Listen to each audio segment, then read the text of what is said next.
Hey, our next speaker is Salvatore Tringali from China. Thank Please. you, Mel, for this chance, and thank you everyone for being there.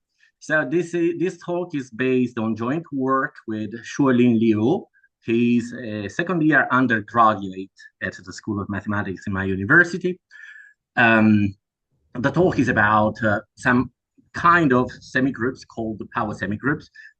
In order to be sure that we are on the same page, let me just fix a bit of terminology. For me, a semigroup is just a set along with an associative binary operation. So, contrary to the previous talk, I'm not assuming my semigroups to embed into a group, let alone an abelian group. A monoid, on the other hand, is a semigroup with an identity element. So, for instance, the positive integers under multiplication are a semigroup. The non-negative integers under addition are a monoid whose identity element is 0. And now, given any semigroup H, we can build another semigroup considering the family of all non-empty subsets of H and endowing this family with the probably associative operation of set-wise multiplication induced by the operation on H of H on its power set.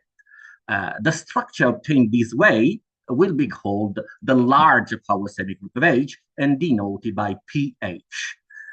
The family of all non-empty finite subsets of H is in turn a subsemigroup of Ph because the set-wise product of two non-empty finite subsets of H is still finite and non-empty. I will denote this subsemigroup by P fin H and call it the finitary power semigroup of H.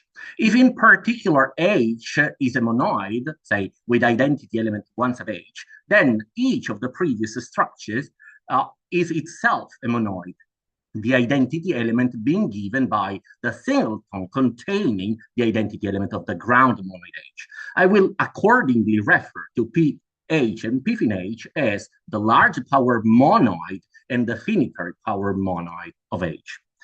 Altogether, these structures, depending on the case, are called power semigroups or power monoids. And of course, if the semigroup H is written additively, then the operation on the power semigroups is denoted correspondingly by the same notation. So instead of considering the set-wise product, we will rather consider the sum set of X and Y. Now, power semigroups were kind of popular among semigroup theorists and computer scientists back in the 1970s, 1980s, and 1990s. After that, they went kind of dormant for about 20 years until they resurfaced in 2018 through a joint paper that I wrote with Yu Xuanfang. This paper, I dare to say, has brought new life to the topic, partly because we approached the study of power semigroups from some new perspectives, possibly more interesting from the point of view of algebra and also from the point of view of additive combinatorics. Here you have a list, a partial list of the papers that have been published in this area in the past 10 years. Let's say the list is far from being complete. For a thorough review, you can have a look at the link on the bottom of this slide. Now, a milestone in the study of power semigroups was marked by an obscure paper published by Tamura and Scheffer in Mathematica Japonica in 1967. This paper has eventually led to the following question. Suppose that you fix a class O of semigroups, for instance, the class of groups or the class of Krull monoids or whatever. The question is it true that for all semigroups H and K in the class O, PH is isomorphic to PK, if and only if H is isomorphic to K? And we can also ask the corresponding question for the finitary counterparts of the large power semigroups of H and K. Now, what is just, again, to be on the safe side, for me, a semigroup isomorphism is just a bijection between two semigroups that preserves the operation. So it's basically from a formal point of view, the same definition of as for a group isomorphism. But here we don't have indices. We don't necessarily have indices. Now, the first problem on this list is sometimes referred to as the Tamura-Scheffer isomorphism problem. And it was quickly answered in the negative by Mogilanskaya in the early 1970s, 1970s, right, for the class of all semigroups. However, the same question has a positive answer for many classes that people may find interesting, starting with the class of groups. This was a short note, a half-a-page note by Scheffer himself, dating back to 1967. Other classes were studied afterwards, but never mind about that. Let me just mention that the question one, the first problem, is still open when O is the class of all finite semigroups, and by similar token is also open for cancellated semigroups. Now, in this talk, I will consider a slightly complementary problem. I've just mentioned that Scheffer proved that if H and K are groups and PH is isomorphic to PK, then H must be isomorphic to K. We could play the following game. Let's just assume that H is a group, but let's not assume anything about K. Can we still conclude then that H is isomorphic to K, which is equivalent in view of Scheffer's theorem to proving that K must be a group? This is, in fact, this looks like kind of isolated question, but it's in fact an instance of a much more general problem that finds its most natural formulation in the language of categories and functors. Now, I don't want to go into these kind of details, but suppose that we fix a class O of semigroups, and we consider some endofunctor of the usual category of semigroups and semigroup homomorphisms. For instance, the functor that builds the larger power semigroup of a semigroup of a given semigroup H and maps a semigroup homomorphism F from H to K to what we call the augmentation F star of F. That is the function between the larger power semigroups that maps a non-empty subsets of the domain to its direct image under F. Then we may ask the following question. If the class O is closed under isomorphisms and we have a semigroup A in O and an arbitrary semigroup B, and we know that PA is isomorphic to PB, can we conclude that B is still in the class O? The problem two is the special case when the class O is the class of all groups. In hindsight, proving that the answer to this question is in the affirmative is not difficult. The key idea boils down to the observation that the units of the large power monoid of a monoid M are precisely the singleton containing a unit of the ground monoid M. Now, a unit in a monoid is defined in a similar way as the units of a unital ring. It's basically the same definition, except that in a monoid, we only have one operation, multiplication.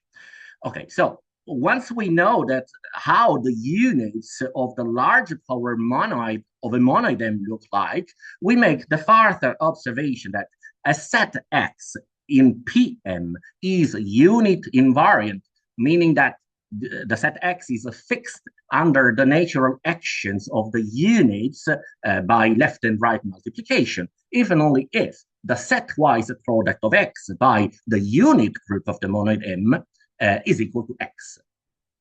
Multiplication both from the left and from the right.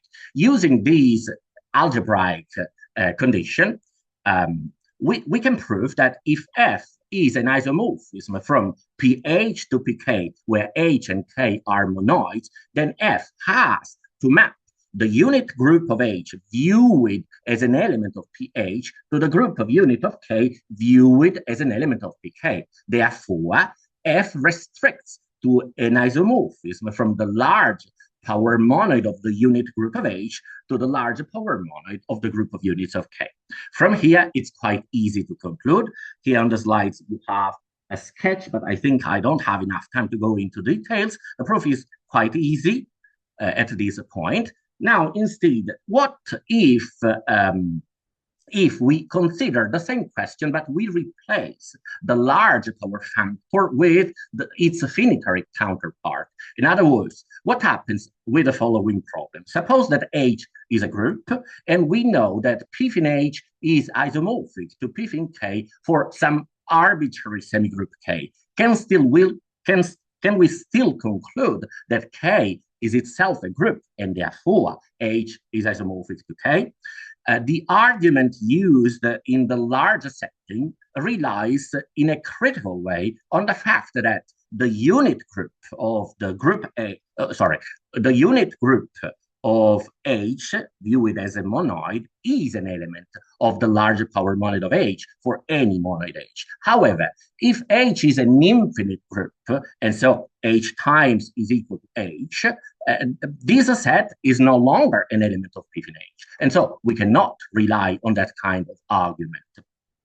So this leads somehow to the following question, which in case of an affirmative answer, would provide a generalization of the restriction theorem mentioned on the previous slide. Suppose that we start with an isomorphism F from the finitary power semigroup of a monoid H to that of a monoid K. Can we still prove that F restricts to an isomorphism from the finitary power semigroup of the unit group of H to the finitary power semigroup of the unit group of K? This seems to make problem 4 much more complicated than in the infinitary setting. And in fact, Leo and I were only able to solve it in the very special case when H is a rational group, that is, a subgroup, an additive subgroup of the rational numbers. The starting point of the proof is to try, our starting point is that we try to prove something slightly more general. Semigroups are wild beasts, and there isn't much structure there. So one of the very few things that you can do when it comes to problems like this is to use a pinch of combinatorics. That is, you can try to count something. And what can we count in this setup, considering that we are working with finite sets, because we are in the finitary setting? Well, one thing that we can try to count is the number of solutions to certain equations. And that's what we are going to do next. To start with, every rational group is linearly orderable. That is, it's possible to define a total order that is strictly compatible with the operation. This is the usual order in the case of the rationals. No? And then if we start indeed with a group that comes endowed with a total order P, then we can naturally define a surjection from the finitary power monoid of the group to the group itself by mapping a non-empty finite subset of H to its minimum with respect to this order. And it turns out that such a function is indeed a homomorphism. So it's an epimorphism of monoids. Moreover, we call this map the minimizer of the ordered group H. And there is a kind of interesting structural results that is a key to the proof of the theorem I mentioned before. Namely, if we have a totally ordered abelian group, and the P fin H is isomorphic to P fin K for a certain semigroup K, then one can show that there exists a submonoid L of K such that the unit group of L is trivial, and K splits as the direct product of L by the unit group of K. But we know from the restriction theorem mentioned a couple of slides ago that K times the unit group of K must be isomorphic to the unit group of H, and H is a group, so its unit group coincides with H itself. Therefore, what we conclude is that K must be isomorphic to the direct product of this special submonoid L of K times H itself. from this point on, what we have to do is to show somehow that the factor L is trivial. So as to conclude that K is isomorphic to K, and therefore K itself is a group. How to do this? Well, as I said before, there are not so many tricks that we can use in this generality.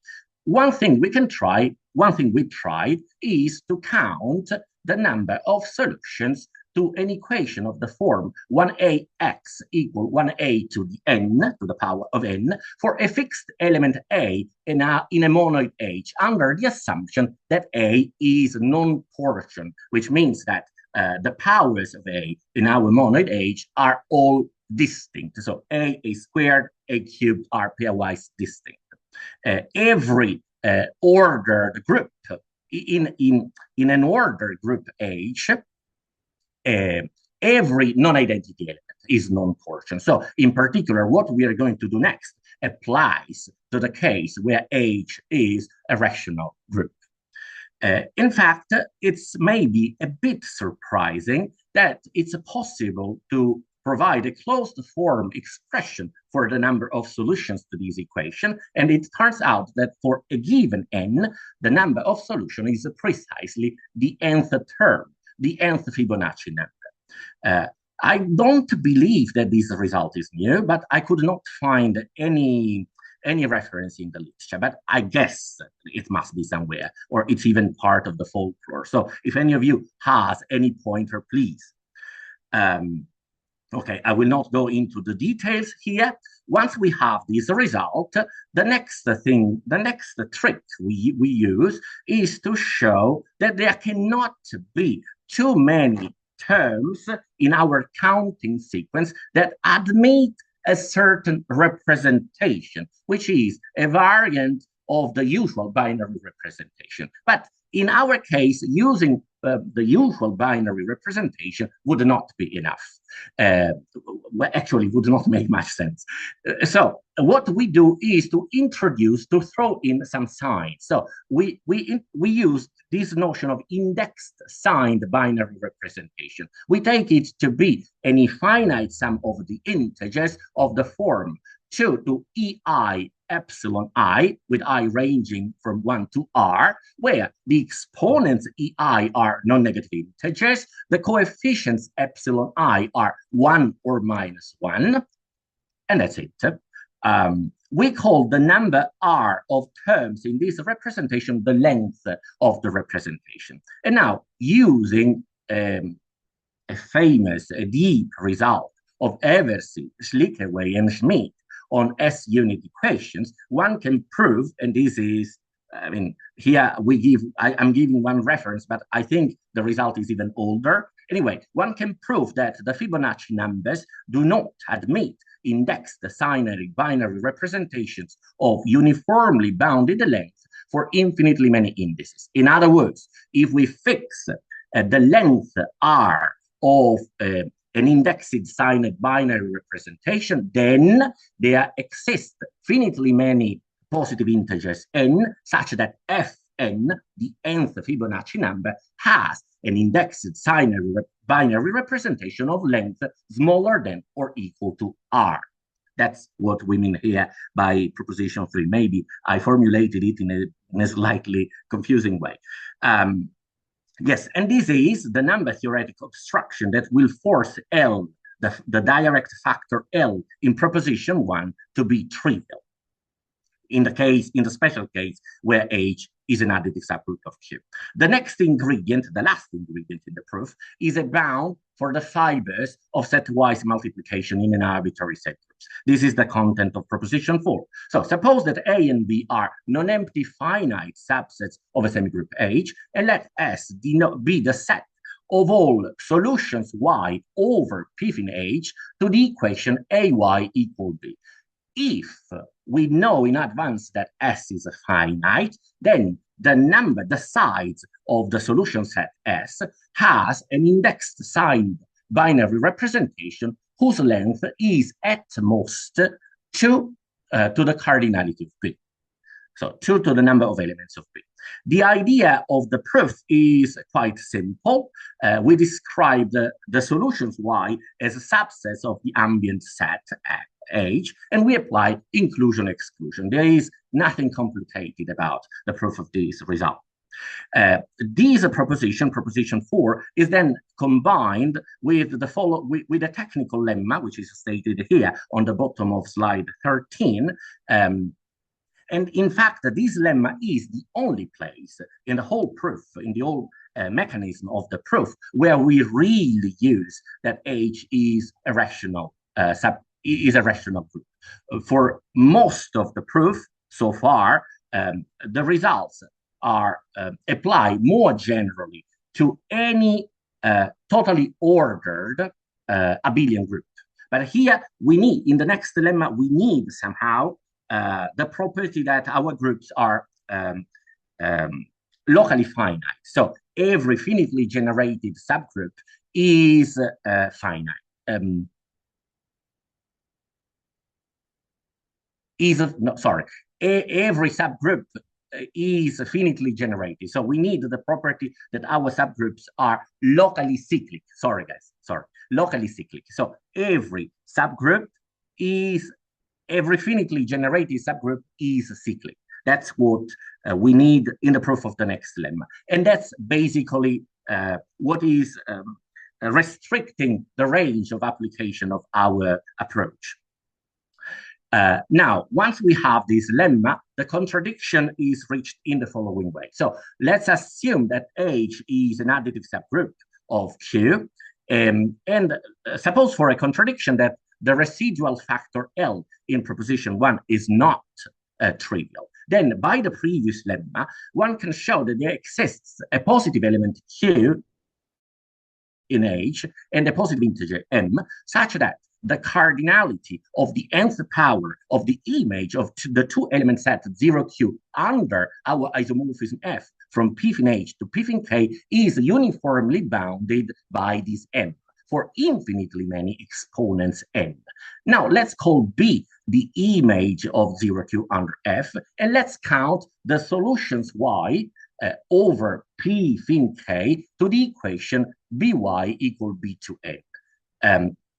We can apply the inverse of F to equation 3, and then the equation becomes 0Q plus X equal the n-fold subset of 0Q over P fin H. So now this equation holds in P fin H. And we know by the Fibonacci lemma, let's say, that the number of solutions to this equation is exactly equal to Fn, the nth Fibonacci number.